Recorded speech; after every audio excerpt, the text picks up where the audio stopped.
assumir a palavra? Luiz. Cadê o Luiz? Permissões. Antes de começar, toda semana tem uma, duas ou três notinhas do Anselmo Góes criticando o período militar, 64 e 85. E nos últimos 2 meses, ele também entrou nessa questão nossa aqui. O Jornal da BI, de 14 de agosto de 2009, ele deu uma entrevista e depois gravou um vídeo com Lázaro Ramos, onde ele diz: estudei marxismo e leninismo na União Soviética. A KGB me transformou numa outra pessoa. Isso ninguém inventou. Ele disse para o Jornal da BI. No Brasil, usava um nome falso. A KGB me protegia dos militares no Brasil. O PCB me dava salário. E depois ele conta uma façanha também, que a KGB o introduziu no Brasil como se estivesse vindo da França e não da União Soviética. E até hoje, esse cidadão aqui se orgulha do seu passado. Esse é Anselmo Góes, este não como regra, mas representa muitos jornalistas no Brasil. E obviamente, sobre esse episódio, nós vivíamos uma guerra fria no passado. Se o outro lado tivesse ganho a guerra, nós não estaríamos aqui hoje com toda a certeza. E o que nós sofremos, o israelense também sofre. Eu não digo os senhores, porque os senhores são brasileiros. Nós somos brasileiros aqui. Também sofre na questão da briga Israel-Palestina. Uma das últimas leis sancionadas por Dilma Rousseff foi um acordo cultural Brasil-Palestina. No meu entender, era para facilitar a entrada do Hamas aqui no Brasil. Tanto é que ela fez aquela embaixada, eu desconheço outra embaixada no mundo, da Palestina, ela fez ao lado ali da sede de comando dela. E antes de entrar no assunto ainda, a conhecer um pouquinho do perigo que nós vivemos, muita gente já conhece, o livro do Mujica. Mujica, ex-presidente do Uruguai, faz parte do Foro de São Paulo. Nas páginas 198 e 199, ele conta uma história verdadeira e termina dizendo que Dilma Rousseff toma decisões de Estado dentro do Palácio do Planalto, ouvindo as inteligências cubana e venezuelana. Dá para ter uma noção do que vem acontecendo no Brasil nos últimos tempos. E da minha parte, o que eu posso fazer? Me acomodar no mandato de deputado federal? Ou está agora, mais do que nunca, honrar o compromisso que eu fiz quando sentei praça no Exército Brasileiro, que defender a minha pátria, o sacrifício da própria vida? Obviamente que problemas eu tenho. O senhor deve saber disso. Tem uns tontos lá embaixo, mas tem muita gente que gostaria de me tirar fisicamente de combate. Não estou preocupado com isso. Nesse episódio aqui, agora eu acho que quase ninguém sabe, dada informações de colegas meus da Força Aérea, eu entrei com um requerimento de informações e pedi então, nos últimos 5 anos, os voos com o respectivo número da aeronave, bem como a tripulação, ocorridos entre Brasil, Uruguai, Venezuela e Cuba. Porque muita gente estranha viajava em aviões da Força Aérea com ministros do PT, do PCdoB, inclusive com cargas incompatíveis para quem ia ficar 3, 4 dias em Cuba e voltar. E o avião ia cheio e voltava cheio. Fiz o requinfo e veio a resposta. Só que a resposta veio carimbada com confidencial. Se eu mostrar aos senhores, com toda certeza eu irei para o Conselho de Ética e vão caçar meu mandato. É isso que eles querem. Ou seja, o deputado tem informações que eu não quero crer que Aldo Rebelo, do PCdoB, há 2 carnavais, foi para Cuba para pular carnaval com aquelas pobres, coitadas damas de branco. Eu não posso acreditar nisso aí. Esse é o breve relato, politicamente, como está o Brasil. Como eu vou falar mais uma coisa aqui que é importante. Lá em Israel, por coincidência, eu estava lá, e foi quando o Senado confirmou a saída de Dilma Rousseff. Mas, momentos antes, ela tentou melar o impeachment. Como? Através da decretação do estado de defesa. É uma situação extraordinária, que vale para um local apenas, mas que enquanto aquilo vigorar, dado o local que ele valeria, seria Brasília, o Congresso praticamente estaria parado, para não falar fechado. Mas, para isso, tinha que haver um fato. Uma panela de pressão, como aquela de Boston, explodida. Lá foi numa maratona, aqui no movimento da garotada de rua. Bem, o que o Aldo Rebelo, recado, levou para Dilma?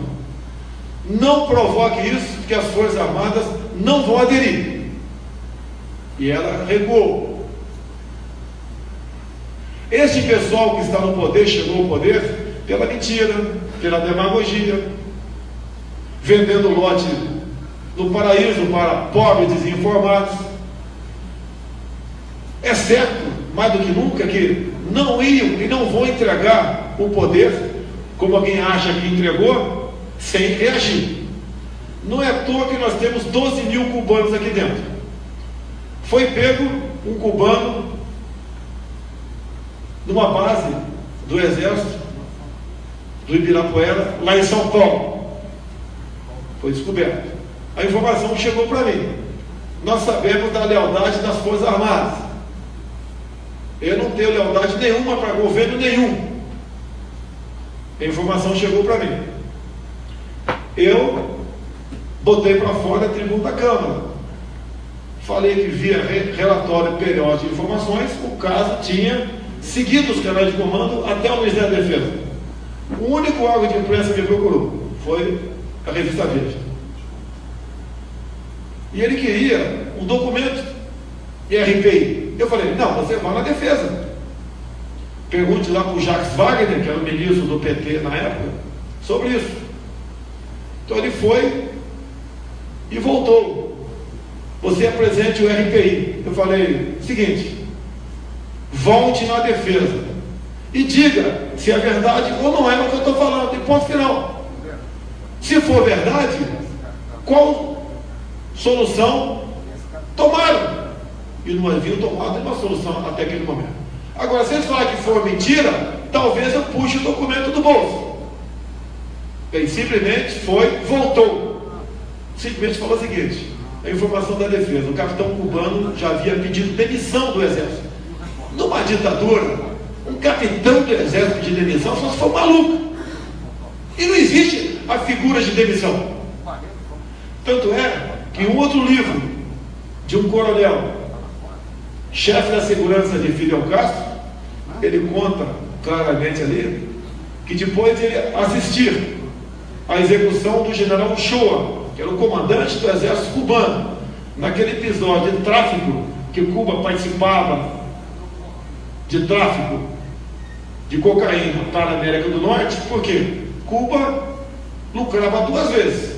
Primeiro, que ele massacrava a juventude americana com droga, e outro ganhava dinheiro. Esse capitão resolveu pedir, esse coronel resolveu pedir demissão. Demissão não, pedir passagem para a reserva. Ganhou 3 anos de cadeia, depois conseguiu fugir e foi para Miami. E o que ele conta no livro, vale a pena ler esse livro dele, tá? Mas ele tem uma passagem muito importante, que muitas vezes a gente vê certas pessoas defendendo Che Guevara, defendendo o grande líder Fidel Castro, entre outros.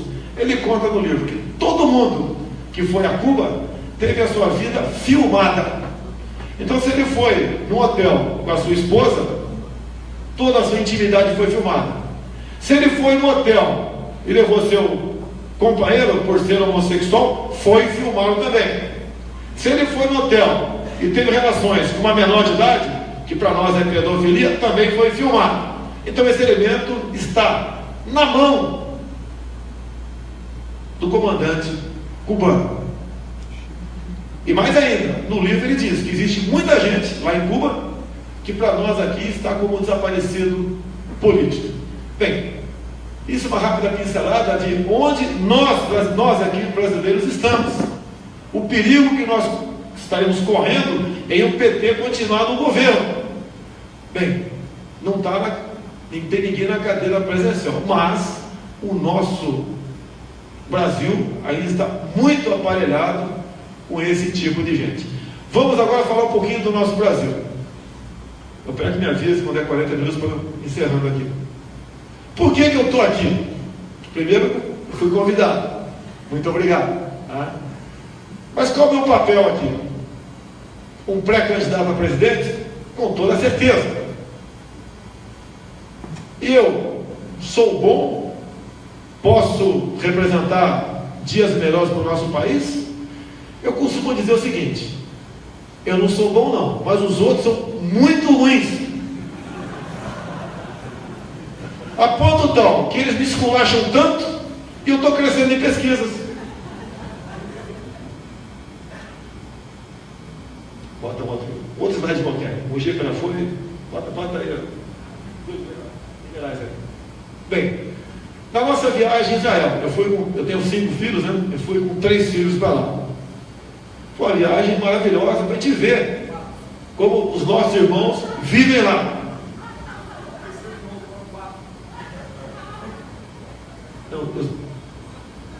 Eu falei o quê? Eu fui com meus 3 filhos. Foram 4, o outro foi também. Foram 4. Eu tenho um quinto também. O quinto eu dei uma fraquejada, né? Foram 4 homens, a quinta deu uma fraquejada, veio uma mulher.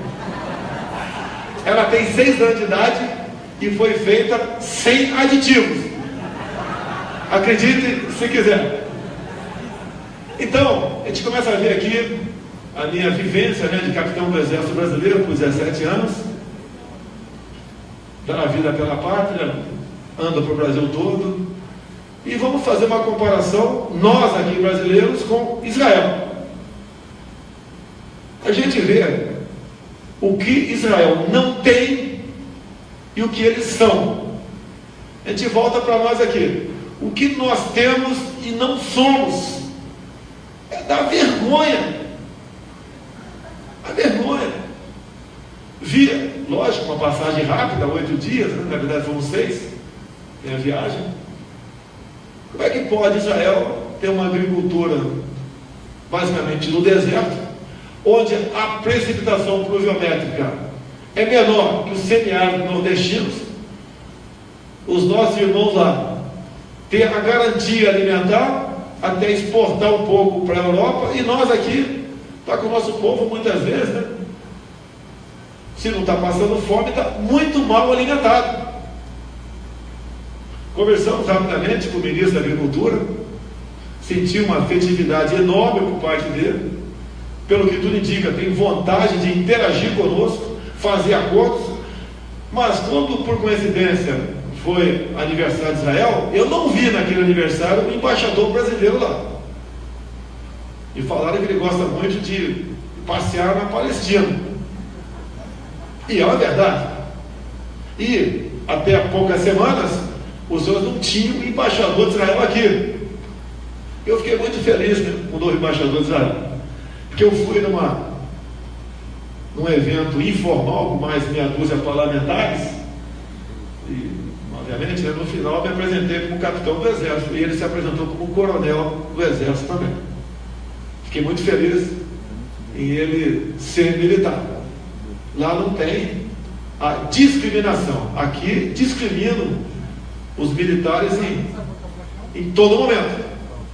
Quando eu falei outro dia, vou botar metade do Ministério Militares, o pessoal deu pulo. Mas peraí, a Dilma botou metade de guerrilheiro, pô. Bandidos sem qualquer qualificação.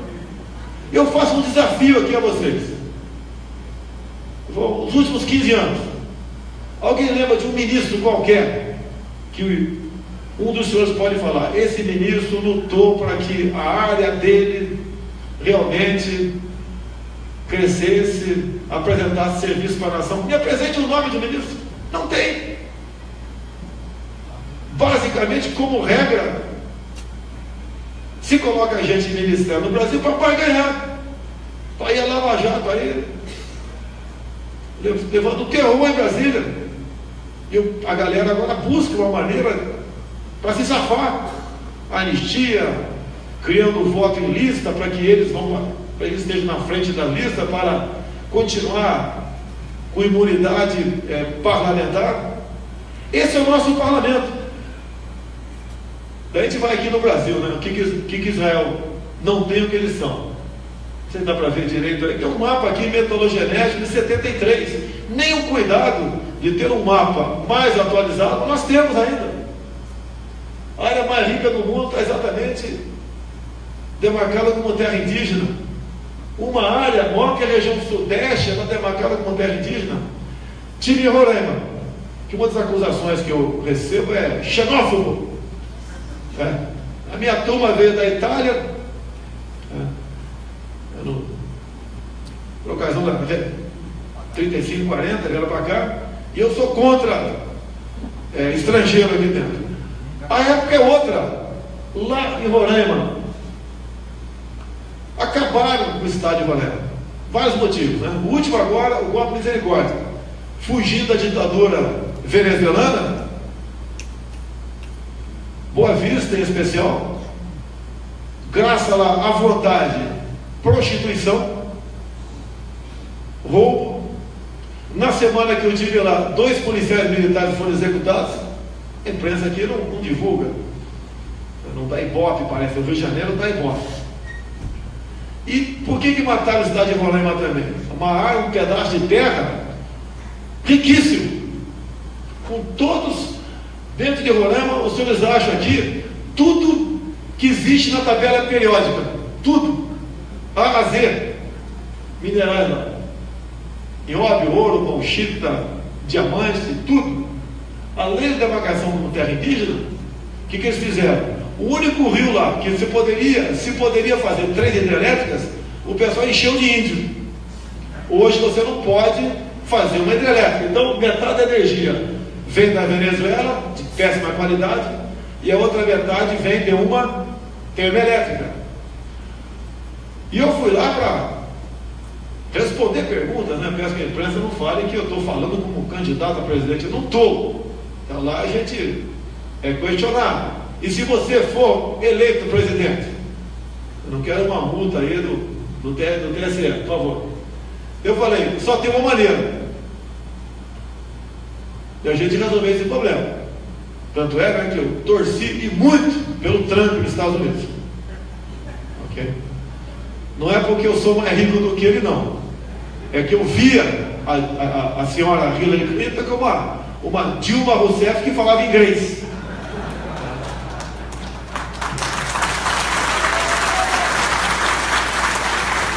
Então, se hoje em dia nós falarmos que vamos explorar qualquer área da região, com toda certeza o primeiro mundo vai levantar barreiras comerciais contra a gente. A gente falar que vamos fazer uma hidrelétrica inundando terras indígenas, a mesma coisa. Mas eu já tive com um ex-embaixador americano e com o primeiro secretário atualmente aqui no Rio de Janeiro também. A gente poderia no futuro, porque o primeiro secretário me convidou, o ex-embaixador, eu que fui atrás dele. E eu falei que um dos principais parceiros comerciais nossos seria os Estados Unidos. Nós temos que se aproximar dos Estados Unidos, Japão, Coreia, Israel. Coreia do Sul, é lógico. Israel. Para a gente evoluir. O Mercosul tem sua importância, mas tem que ocupar a sua estatura. Um pai outro dia falou para mim: a minha filha se envolveu com quem não presta. Eu falei: qual é teu ciclo de amizade? Então, economicamente, qual é o ciclo de amizade do Brasil? do pensamento do PT, né? É formar isso aqui tudo com uma grande América do Sul bolivariana. Qual é o nosso futuro? A não ser a Venezuela, quem sabe depois, Cuba. Então aí, para comprovar que eu estou falando certo, o pessoal aí embaixo, né, que eu chamo de cérebro de ovo cozido. Não adianta botar embaixo da galinha que não vai sair pinto nenhum. Ali não sai nada daquele pessoal.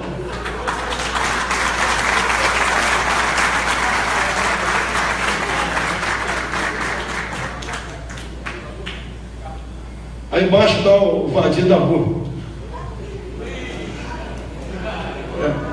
Carlos Ming também. Ah, que ponto, né? Eu sou importante. Eu confesso que eu sou importante.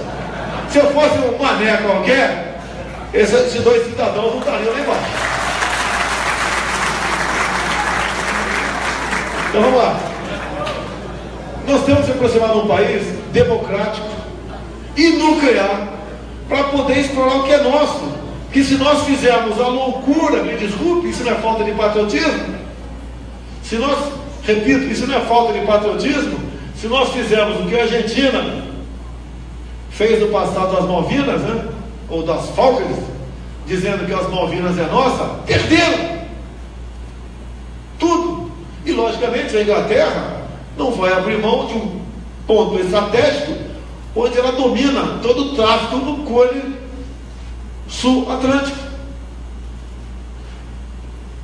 Só, por exemplo, o mercado de grafeno, que alguns falam, o cara só fala em grafeno, só fala em nióbio, a minoria fala o tempo todo, né? O nióbio vale mais do que ouro, e é entregue, exportado aqui como se fosse liga de ferro. A previsão só do grafeno nos próximos 10 anos é $1 trilhão. Inclusive está previsto, aí sim, através do grafeno, uma grande revolução na indústria automobilística para carros movidos a energia elétrica. Eles estão, está no papel ainda, né? Pesquisadores achando que podem fazer uma bateria convencional igual a nossa, com grafeno, mas com uma característica diferente. Ela pode ser recarregada em poucos segundos. O elemento, o motorista para no posto, vai tomar o café. Quando volta, o teu carro tem uma autonomia de 700 km. Energia limpa, energia elétrica. Como é que fica o pessoal do Oriente Médio? Israel não vai ter problema porque não tem petróleo lá. Eu acho que não tem isso mesmo. Tem não, né? Então como é que fica os países do Oriente Médio? E daí vamos voltar aqui para a questão da xenofobia, né? Nós não podemos abrir as portas do Brasil para todo mundo. Então aí o Trump, quem sou eu para falar dos Estados Unidos, né? Mas eu vejo que o que ele prometeu na campanha ele está fazendo. Ele está preservando o seu país. Voltando para o grafeno, eu fui na cidade de Miracatu, Vale do Ribeira, a área mais pobre do estado de São Paulo. Estão demarcando naquela cidade montanhas de grafite como reserva indígena. E o que eu pude sentir lá, que tem dedo de chinês. Que se você vai no Ministério de Minas e Energia, tu não consegue uma informação. Não te passam nada. Ou não sabem, ou não passam. E por que demarcando? Porque ao demarcar, você não pode explorar grafite naquela região. Em consequência, o preço do grafite continua alto de acordo com o interesse chinês.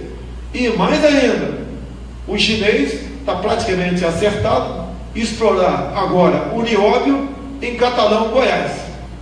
E explora por concessão. Eu exploraria com a China, mas por parceria. E mais agora, caio para trás, acredite se quiser. Fui um pouco mais à frente no Vale do Ribeira. E quando eu divulguei a questão do grafite de Miracatu, um cara conhecido meu de Cajati me ligou.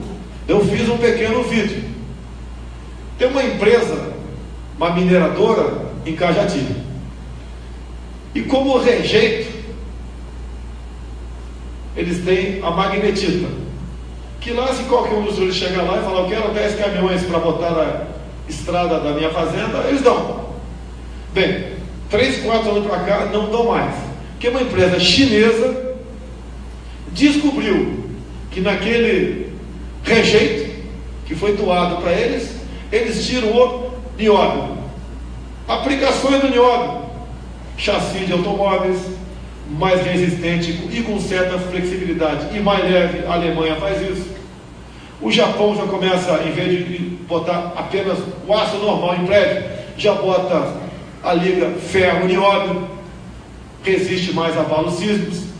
A China acabou de fazer um gasoduto de 9.000 quilômetros.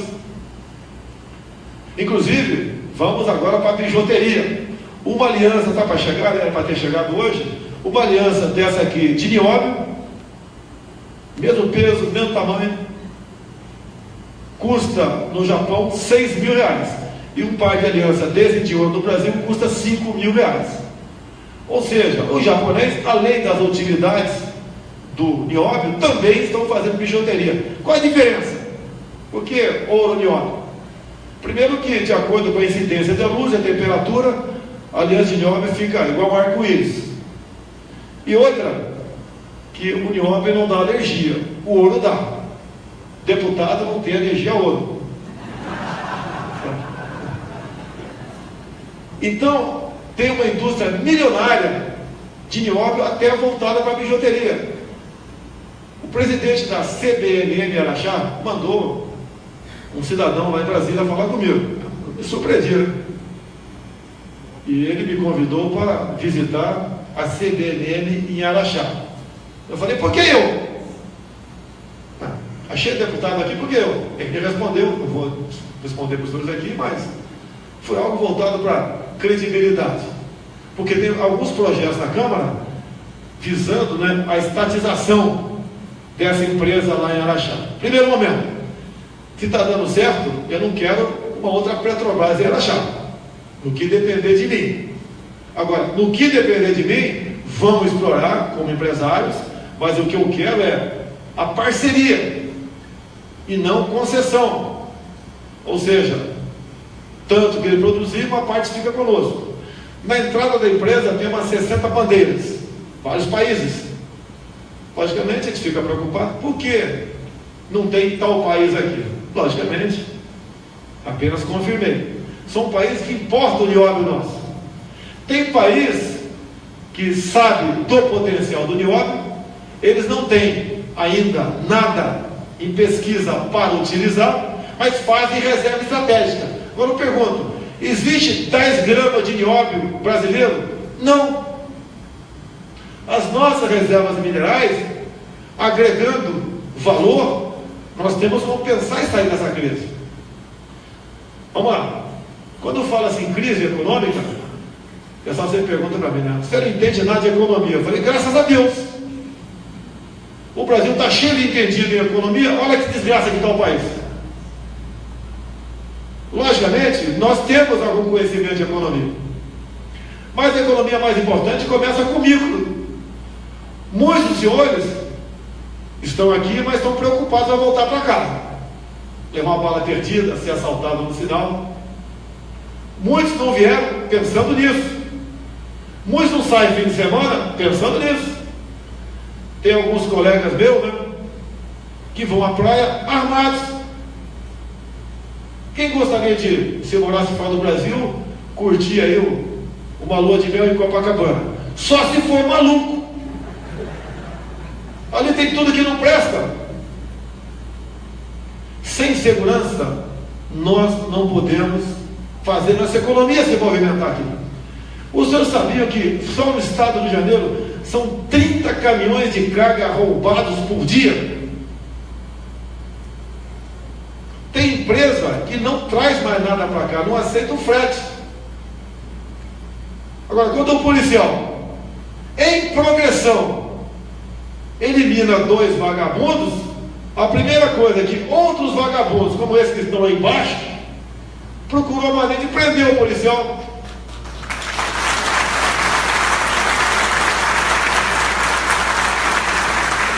Hoje, na Rádio Tupi, eu apelei, né, para os ouvintes, obviamente. Se você for sorteado no tribunal de júri, absolva esses policiais. Porque quem está com pena é muito menor de idade no crime aí. É só adotar. Duvido que façam isso. E aquela menina que morreu, pelo que tudo indica, não foi de fuzil. Se um tiro de fuzil, simplesmente teria separado ali as pernas dela do resto do corpo. Mas não vamos entrar nesse detalhe. Como é que a gente consegue essa segurança? Com excludente de licitude, no primeiro momento. O policial em operação responde, mas não tem punição. Esse excludente de licitude tem que vir para nós.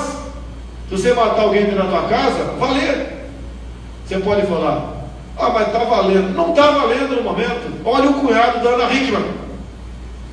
Se estava dentro de um quarto de hotel, entra lá um elemento, né, que para a grande mídia é um fã. Tá? Acerta 2 tiros de uma senhora, o outro cara rola com ele, rola no chão com ele, consegue pegar e dá 2 tiros na nuca. Entrou com excesso. Podia dar um tiro só. Naquele momento, você vai saber se pegou um tiro ou não. E tá parte do MP, a quase totalidade de pessoal defensor de direitos humanos, pressionaram, e o cunhado da Hickman é réu ou não? Já é réu ou não? Já é réu? Já é réu. Olha o estado de espírito desse homem, o seu emocional como fica. Isso acontece com todo mundo. Então nós temos que garantir, acabar com a figura do excesso no Código Penal e tocar um excludente de ilicitude no Código Penal. E nós temos como pressionar o Congresso a votar isso daí. Não vou pedir para nenhuma polícia militar entrar em greve, mas ela tem como pressionar. Hoje em dia, o policial militar do Rio de Janeiro tem muito mais medo do capa preta do que do vagabundo com a ponte 50 em cima do morro. Isso tem que mudar. É guerra. Se acontecesse nos Estados Unidos, com toda certeza, os policiais seriam homenageados. Aqui não. Agora, para que serve isso também? O policial, cada vez mais, ele recua. E a vagabundagem cresce. Estatuto de desarmamento serviu para desarmar pessoas de bem. Que quem tem uma arma legal em casa não está disposta ou não tem a predisposição de cometer o mal. Muda-se isso, ou além de nós chorarmos, parentes e amigos, vítimas da violência, a nossa economia também não tem como ir para frente. Dá para imaginar, a partir do momento que 10% do PIB no mundo representa o turismo, nós no Brasil sermos a 44ª economia em se falando em turismo, com essa costa maravilhosa, os pantanais mato-grossenses, com a região amazônica. Olha aqui nossa Baía de Angra, onde me meteram um processo um tempo atrás por crime ambiental. O petista, né, que me autuou, é tão idiota que ele me autuou quase na mesma hora que eu tinha metido o dedo no painel de votação em Brasília. O processo foi arquivado no Supremo, mas eu respondi por crime ambiental. Demarcaram como estação ecológica de Tamoios praticamente metade da Baía de Angra. 29 acidentes geográficos, entre eles ilhas com praias maravilhosas. No raio de 1 quilômetro não pode existir qualquer atividade humana lá, por decreto. Já adianta, se eu chegar lá, já que é decreto, é meu, eu revogo por decreto, obviamente, a estação ecológica de Tamoios, e vão fazer uma licitação para realmente fazermos turismo naquela região. Aquilo na mão de espanhóis, por exemplo, o Rio de Janeiro estaria faturando bilhões de dólares por ano. E hoje em dia, o povo lá, quem vivia aquele turismo de pobre, né? Um barquinho que levava o cara para uma ilha ou levava para pescar, está vivendo basicamente de um fraudulento seguro defeso ou de Bolsa Família. Nós temos potencial para mover a nossa economia. E para me queimar, né? Acho que foi o Jornal do Dia. falou que eu vou escolher Delfim Neto para ser meu ministro da Fazenda. Só se for numa lei, que Delfim Neto já está morto, só falta enterrar. E como descobriram que eu estou indo para o Piauí, e além de Teresina, eu vou para Parnaíba, onde o prefeito é o ex-senador Mão Santa, que eu gosto dele. Quem já ouviu o discurso dele, né, fala muito bem, é coerente, etc. Que eu estaria escolhendo o Mão Santa como vice. Eu nem tenho namorada ainda, já querem marcar a data do casamento. Então esse jogo da imprensa o tempo todo vai desgastar. O PSDB, por exemplo, não posso afirmar nada, né? Mas segundo os delatores, está toda a cúpula, está na Lava Jato. Se é verdade ou não, não sei. E não vou criticar o PSDB, porque o meu PSC, quando abrir de vez a tampa da latrina, eu acho que vai sobrar dois, não sei quem sobe lá. Eu, Careca, Alice, vai sobrar mais alguém? Eu não sei. O PT, ninguém precisa falar nada. Nós, hoje em dia, estamos com uma crise de homens no Brasil. A crise é tão grande que eu apareci como soldado, né? Apareci entre os generais. E nós vamos levar essa bandeira para frente. Eu peço a Deus que apareça alguém melhor do que eu. E sei que tem muita gente melhor do que eu. Agora, essa cruz e essa estrela é bastante pesada. Mas nós, juntos, temos como carregar que um país que tem tudo isso aqui, um país que tem tudo isso aqui, com boas parcerias, com bons acordos, com bons países, nós temos como vencer essa crise. Aqui apenas são reservas indígenas no Brasil, né? Onde tem uma reserva indígena, tem uma riqueza embaixo dela. Temos que mudar isso daí. Mas nós não temos hoje em dia mais autonomia para mudar isso daí. Entregou-se tanto a nossa nação que chegamos a esse ponto. Mas dá para mudar o nosso país.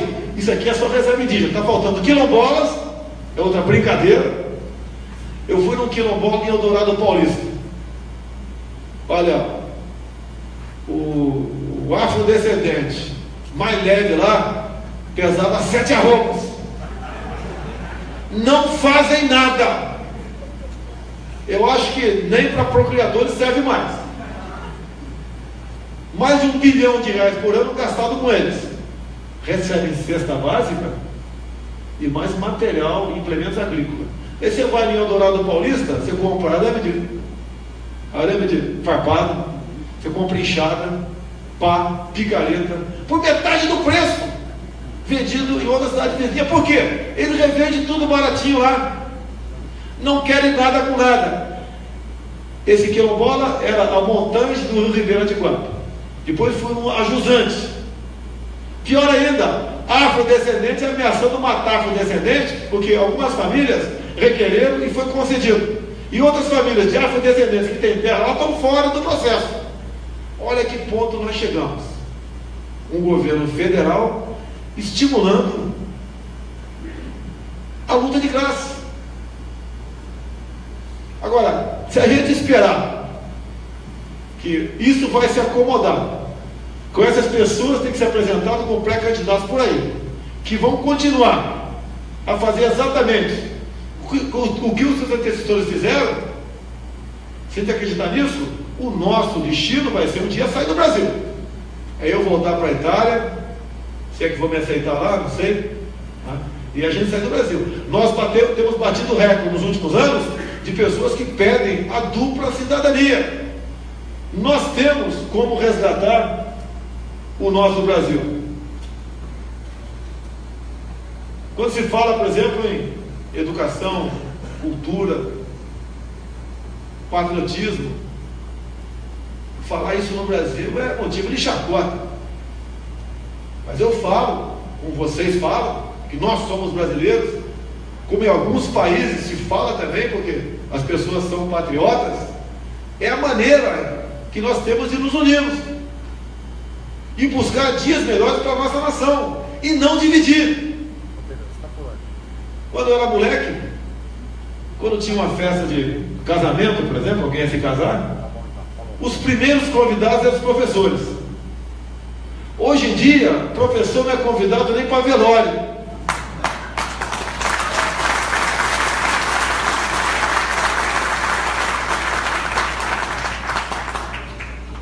No meu tempo, que eu estou com 62, tinha quadro de honra na sala de aula. Os melhores do bimestre estavam lá. Isso não pode mais, isso é bullying. Eu tenho uma irmã que é professora em São Paulo ainda. E ela falou que até pouco tempo, né? Até 3 anos atrás, quando voltei a conversar com ela sobre esse assunto, ela falou que em São Paulo, o 14º salário está pelo percentual de aprovação.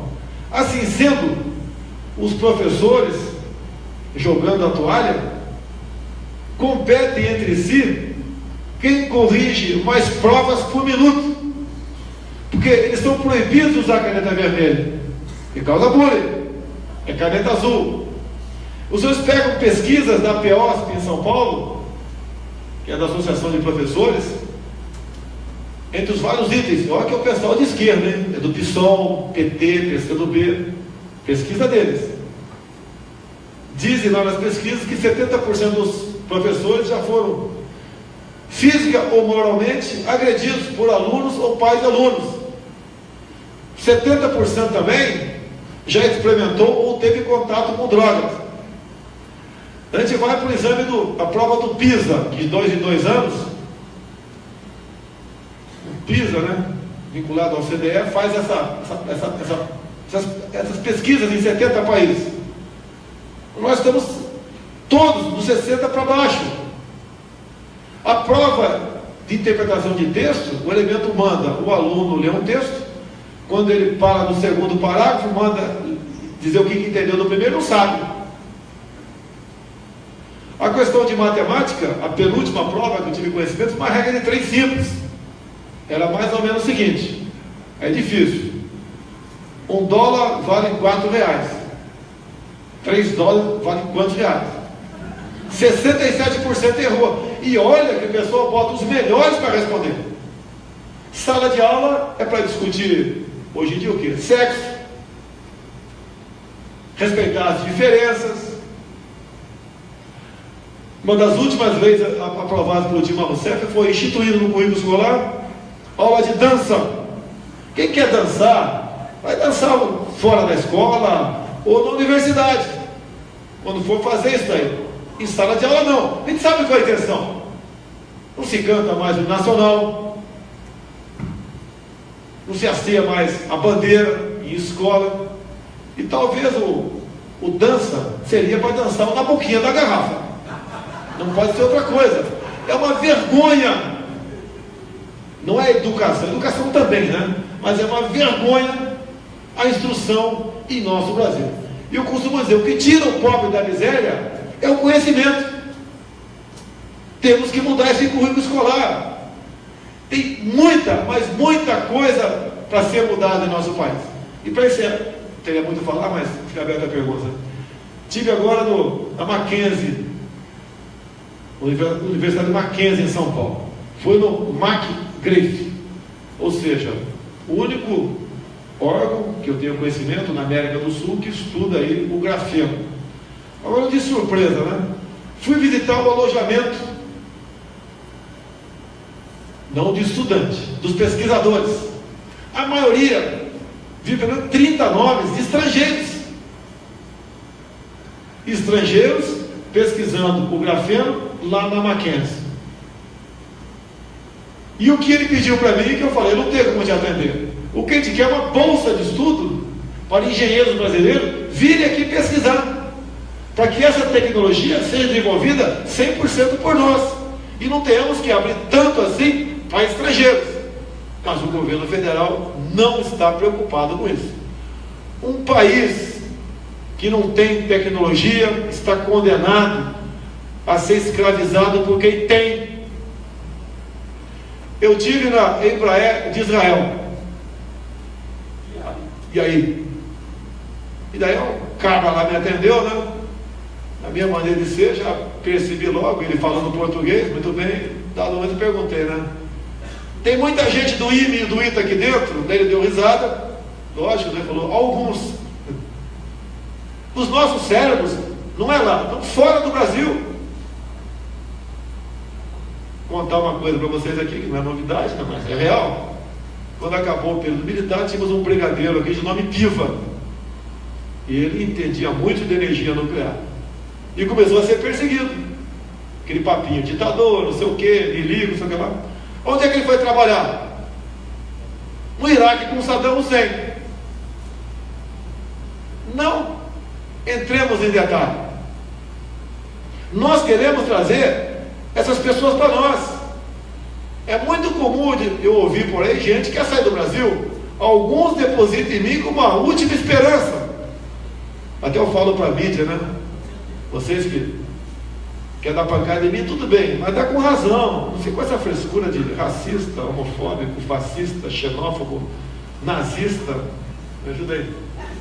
Bora. Golpista, misógino.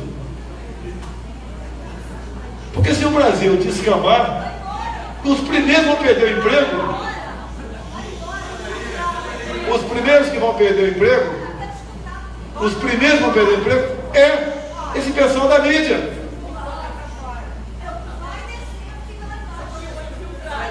Ninguém é obrigado a ficar aqui não. Ninguém é obrigado a ficar aqui não. Não, deixa lá. Deixa falando sozinho. Deixa, por favor, deixa falando sozinho. Eu não sei qual é a bronca ali. Quando eu falei misógino, ela aloprou. Você tem que decidir se eu sou misógino ou homofóbico. Os dois não pode ser. Pessoal, nós não somos iguais a eles. Pode ficar à vontade para ouvir que a gente ouve os diferentes também. Não tem problema nenhum não. Meus amigos, brasileiros, se nós temos, quando se fala em democracia, né, o pessoal fala tanto em liberdade de expressão, ok? Ninguém é obrigado a estar aqui. E eu agradeço a presença dos senhores. Fico muito orgulhoso com a presença de um público tão seleto nessa tradicional instituição.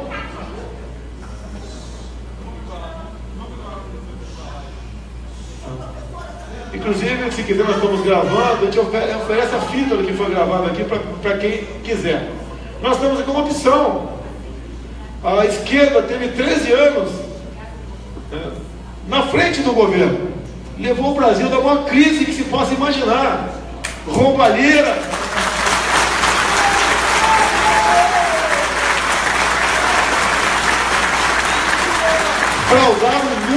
Fraudaram números. Nós não temos 12 milhões de empregados, nós temos 40 milhões. Porque eles consideram quem ganha Bolsa Família como empregado. Só aí,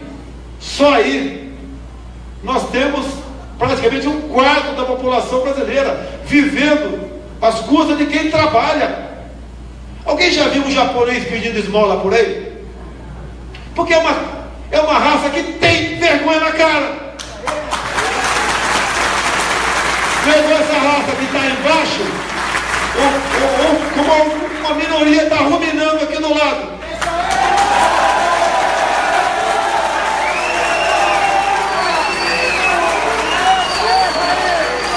Pedi para o assessor meu, dá uma corrida ali no bar, compra um sanduíche de mortadela que eu vou jogar pela janela. E se você vai correr atrás. Parem de querer viver essa minoria nas tetas de quem trabalha. Que não é teta do governo não. Que o dinheiro não é do governo, o dinheiro é nosso. Pode ter certeza. Se eu chegar lá, não vai ter dinheiro para ONG. Esses inúteis vão ter que trabalhar. Se eu chegar lá, no que depender de mim, todo cidadão vai ter uma arma de fogo dentro de casa. Não vai ter 1 centímetro demarcado para reserva indígena ou para quilombola. Com parcerias, nós vamos resgatar esse Brasil. Comecem já ir se acostumando. Não sou e não serei um candidato para agradar. Serei um candidato para falar o que tem que ser falado. E a responsabilidade de votar é dos senhores. Agora, perderam. Tinha lá eu não quero nem adjetivar aqui, uma ensacadora de vento na presidência. Não precisa falar mais nada. Tínhamos outro energúmeno que não sabia contar até 10 porque não tinha o dedo. Uma vergonha para o nosso Brasil. Pobre do empresariado brasileiro, dada a alta carga tributária, dada a burocracia enorme no nosso Brasil, dado infelizmente, com muitas exceções, a um exército de fiscais que achaca o empresariado brasileiro. A prova maior disso é a questão da carne fraca. O próprio Braulio Maggi, ministro da Agricultura, falou: das 27 unidades da federação, com superintendência, 17 eram indicações políticas. No caso, Goiás e Paraná. A ineficiência e a corrupção vem da indicação política. Se é para fazer a mesma coisa, estou fora. Se um idiota num debate comigo, caso esteja lá, falar sobre misoginia, homofobia, racismo, baitolismo, eu não vou responder sobre isso. Eu quero falar de como nós podemos tirar o Brasil da miséria. Até porque eu não tenho nada a ver com o homossexual. Vá ser feliz. Se o bigodudo quer dormir com o careca, vá ser feliz. Agora, diga uma coisa: sem economia, esse casal homossexual não vai honrar de prazer nunca, porque ele vai estar com fome. Ele pode honrar o estômago dele, mas não vai dar gemido de prazer. Então deixe de ser essa minoria aqui e lá embaixo. Deixe de ser hipócrita. Os gays, lá no país que vocês defendem esse tipo de ideologia, foram executados. E mais ainda, os líderes do candomblé lá em Cuba também foram para o paredão. Essa é uma realidade. E ainda a galera bota a camisinha do Che Guevara e anda por aí. Mas nós somos a maioria. Nós acreditamos em Deus. A cultura judaico-cristã está em nosso meio. Nós aqui somos brasileiros. Nós temos como reverter isso. E digo mais, a última chance vai ser em 2018. Até porque, pensando nisso, eu aprovei a volta do voto impresso em Brasília e será utilizado em 2018. Essa brincadeirinha de Smartmatic, que em dezembro de 2014, Dilma Rousseff esteve lá em Quito, no Equador, e decidiram a criação, sabe do que? Entre outras coisas, uma unidade técnica eleitoral sul-americana. Essa canalhada descobriu que o voto impresso é o caminho para o sucesso. Ou melhor, o voto eletrônico é o caminho para o sucesso. Perderam. O capitão aqui deu um ipom neles. E dizer para vocês, vamos encerrar já? Olha aqui, mini manual de guerrilha do Carlos Marighella, que foi saudado antes de mim naquele voto do impeachment. Foi saudado, o Marighella. Está aqui, isso aqui foi para o mundo todo, inclusive foi para o PAC, que o pessoal fala PAC, né? Que PAC é esse, né? Não, o PAC era proletários armados pelo comunismo vinculados às Brigadas Vermelhas na Itália. Um dos integrantes do PAC, Cesare Battisti. Se tem alguém ligado aqui com o italiano, pode falar. Se eu chegar lá, Batistinha, prepara a tua trouxa.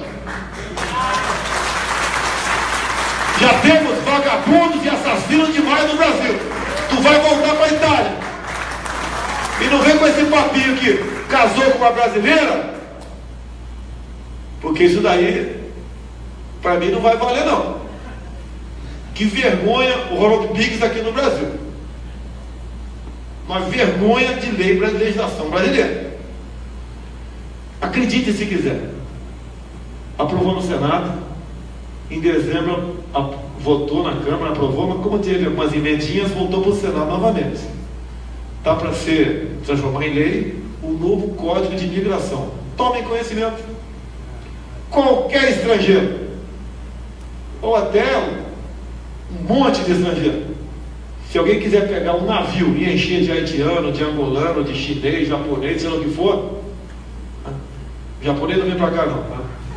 E jogar no porto aqui, 10 mil aqui, e só ele falar, eu sou refugiado, passo a ter direito, abre conta em Banco do Brasil e Caixa Econômica com menos exigência do que qualquer um de nós brasileiros, passa a ter direito, sistema único de saúde gratuito, passa a ter direito, ensino, inclusive superior, gratuito. Aproveito que eu sou contra a cota, tá ok? É competência. Deixa bem claro isso aí. A maioria dos afrodescendentes estão contra a cota também. E mais ainda, entra na tal da LOA, ou seja, passo a ter aposentadoria compulsória. Esse é o nosso Brasil. O que a Venezuela está fazendo? Está enchendo as suas ambulâncias e carros com o pessoal idoso, ou doença de alta complexidade e desovando nos hotéis, nos hospitais e postos de saúde de Roraima. E o que o governo brasileiro faz? Não faz nada. Tem que fazer uma coisa. Se aceita, vamos criar campo de refugiados. Se aceita. Se não aceita, devolve. O Brasil não pode se transformar na casa da mãe Joana. Não pode a decisão de um governo acolher todo mundo de forma indiscriminada. Não tem problema vir para cá quem quer que seja, mas tem que ter um motivo e um levantamento da vida pregressa dessas pessoas. Senão vira a casa da mãe Joana. E ouso dizer uma coisa, infelizmente, hoje eles estão muito mais preparados do que o pré-MECA. E nós pedimos a Deus que nos ilumine para que o Brasil possa novamente se salvar. Não sabemos ainda o nosso futuro, dada a quantidade de estrangeiros que estão aqui dentro.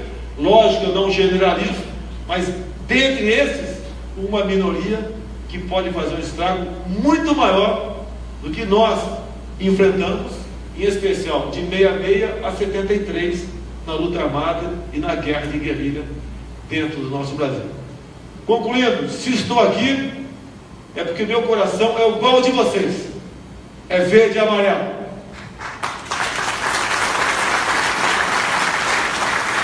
O nosso grito de guerra é Brasil acima de tudo, Deus acima de todos. Verde, amarelo, azul e branco. Verde, amarelo e azul e branco.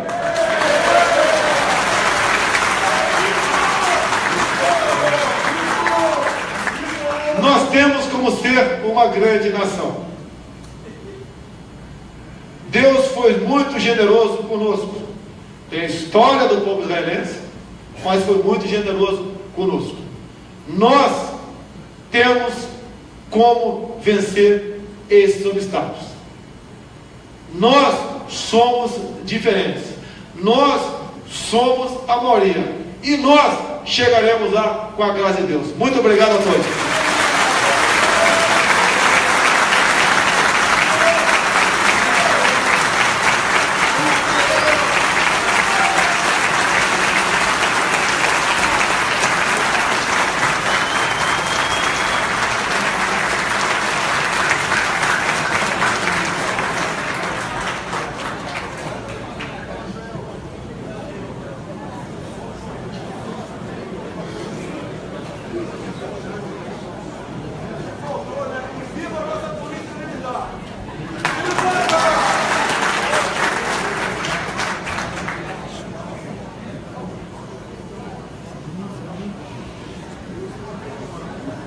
Eu estou até o comando, Vitor.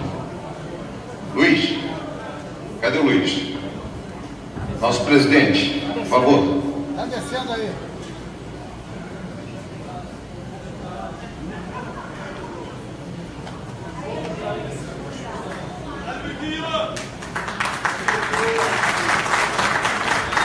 Pessoal, muito obrigado. Realmente a gente fica uma lavagem, né, pra gente que queria tanto escutar nosso Bolsonaro.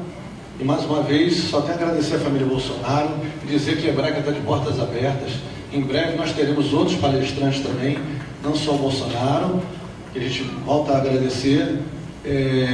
O clube é partidário, como sempre foi, e vai escutar, que é o mais importante. A gente ter o conhecimento de quem é o político, de quem é o pré-candidato Jair Bolsonaro. Muito obrigado. Shalom.